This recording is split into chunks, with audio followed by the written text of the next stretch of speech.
Your rate of fat loss is absolutely messing up your program. And I'll tell you why. When it comes to fat loss, as most of you will know or have definitely heard, the main ingredient factor, predicator of your success is your ability to be consistent for the required amount of time. Now, you will also see, especially when it comes to fat loss, that people talk about rates of fat loss in terms of generally the slower the better. People say that when you do it, you want to be sustainable, that you want to do, 0.5% of your body weight per week and never anymore. Going faster or dropping calories low, etc., is punishable by death, and you'll just rebound and get all the weight back and things like that. Now, that can be true for some people.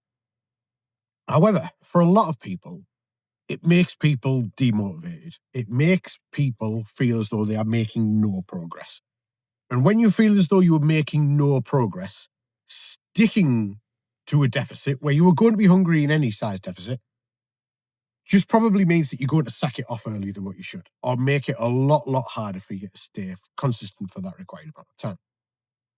So what are the solutions? It falls into one of two camps. And you need to know, and the mistake, this is again talked about before, why your rate of fat loss can, you need to know which of these people you are. Now, everybody's different. So, some people can tolerate being hungry quite well. You can put them on quite a big deficit. They get a big spike in feeling hungry, but then it levels off and they are absolutely fine. And they can run that for, a good few weeks and just suck it up and get on with it. But they are motivated by the rate of fat loss they are getting, i.e. quite fast. Other people, on the other hand, if you make them slightly hungry, you're one of these people who skips a meal or your meal runs a couple of hours late or something, they go mental. They just can't cope. They can't focus. They get really ratty. They end up getting 40 chocolate bars from the vending machine. You need to know which of these people that you are, and you need to be honest with yourself when you do it. If you're one of these people who needs to feel relatively full and have good, regular, decent-sized meals, probably running a small deficit for a longer period of time with periods of maintenance is going to be the right plan for you.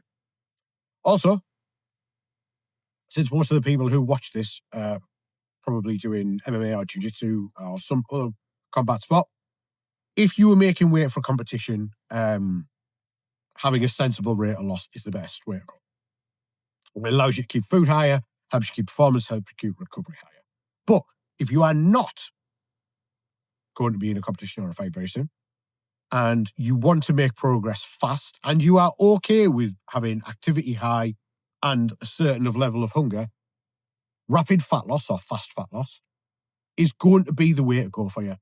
6 to 8 weeks of really getting in there, getting it done, losing the maximum amount of fat that you can possible, and then transition back into a performance phase, as long as done correctly.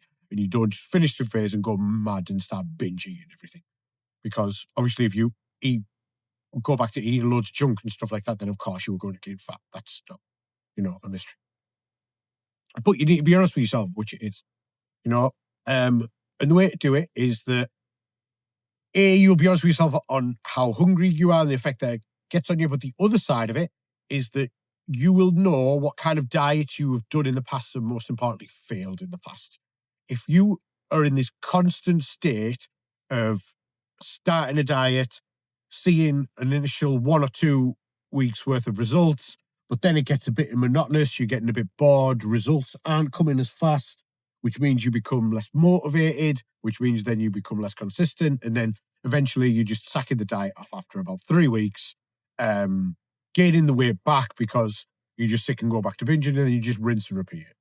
If you're one of these people, you're probably better doing 6 to 8 weeks of rapid fat loss, knowing that that's the period of time that you're doing for. You're digging in for that period, getting it done, and then moving back into performance, having a period of maintenance, and then going again. Or if you're one of these people who have tried to do rapid fat loss in the past and you just literally cannot cope with being hungry, set yourself a sensible deficit, and that's the way to go. Only you know which one of these that you are. What I will say is, again, because this is a combat sports channel, performance goes hand in hand with caloric intake, with your available energy and your nutrient intake. So if your main priority is always going to be performance and keeping that as high as possible, then a lesser deficit is probably going to be for you. However, if you are not like a super serious competitor and you looking to do, jiu-jitsu or MMA as a hobby to stay fit, lose fat, be in a good place, but you could do with coming down a couple of weight classes, or even if you just want to get shredded for the summer, fast fat loss is probably the way to do it. But you should look.